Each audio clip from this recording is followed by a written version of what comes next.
Hello दोस्तों, dictation start होगी 3 second बाद। स्टार्ट। शहरीकरण को आजकल किसी देश की आर्थिक और सामाजिक वृद्धि का सूचक माना जाता है, लेकिन अगर यह अनियंत्रित तरीके से होने लगे तो वह बड़ी समस्या बन जाता है। अपने देश में तो शहरीकरण ने अनेक समस्याएं खड़ी कर दी हैं।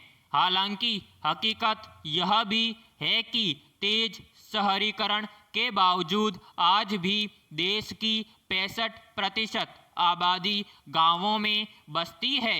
यानी अगर शहरीकरण को विकास का पैमाना मान भी लिया जाए तो हम दुनिया के ज़्यादातर देशों से अभी बहुत पीछे माने जाएंगे।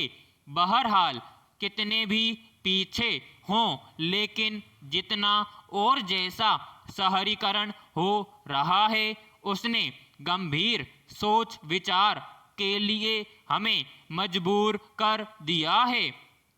खासकर तब जब शहरीकरण की मौजूदा चाहत के चलते अनुमान लगाया गया है कि 2050 तक देश की शहरी आबादी गांवों की आबादी से ज़्यादा हो जाएगी। पैराग्राफ।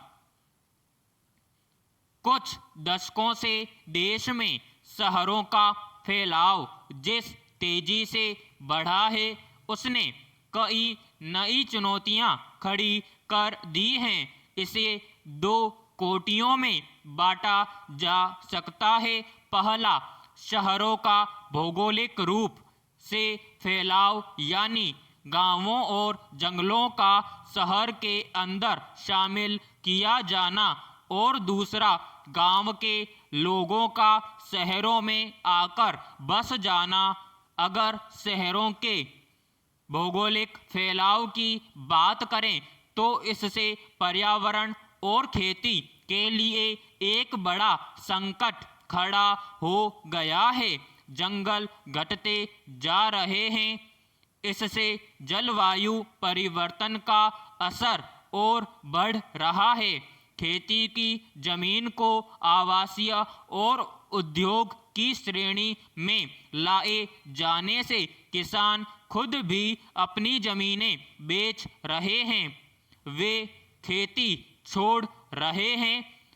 इस समय बढ़ती भयावह बेरोजगारी के बीच एक मुश्त रकम पाने के लिए ग्रामीण भारत के एक बड़े वर्ग का इस तरह अपनी आजीविका का साधन खो देना आगे बहुत बड़ी चुनौती खड़ी कर सकता है। पैराग्राफ।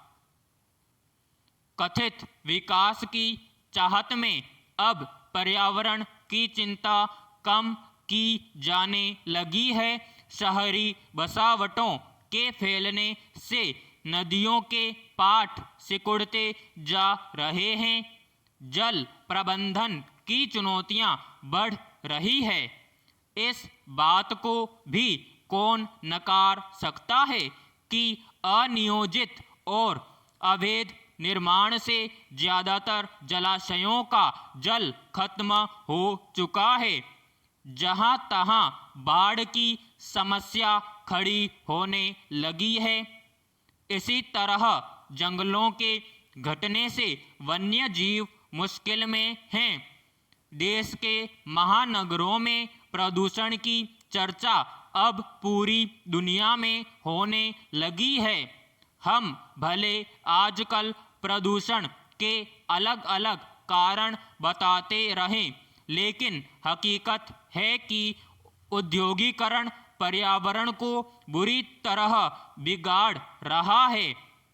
हालांकि प्रौद्योगिकी ने प्रदूषण मुक्त विकास के नए नए तरीके ईजाद किए हैं, लेकिन ये सारे तरीके इतने खर्चीले हैं कि अगर इन्हें अपनाएं तो औद्योगिक उत्पाद के दाम बढ़ जाते हैं, जब हम विकास के सुख भोग का खर्चा उठाने के लिए बिल्कुल तैयार न हो तो पर्यावरण के बचाव के उपायों को अपनाना बहुत दूर की बात हो जाती है। विराम समाप्त।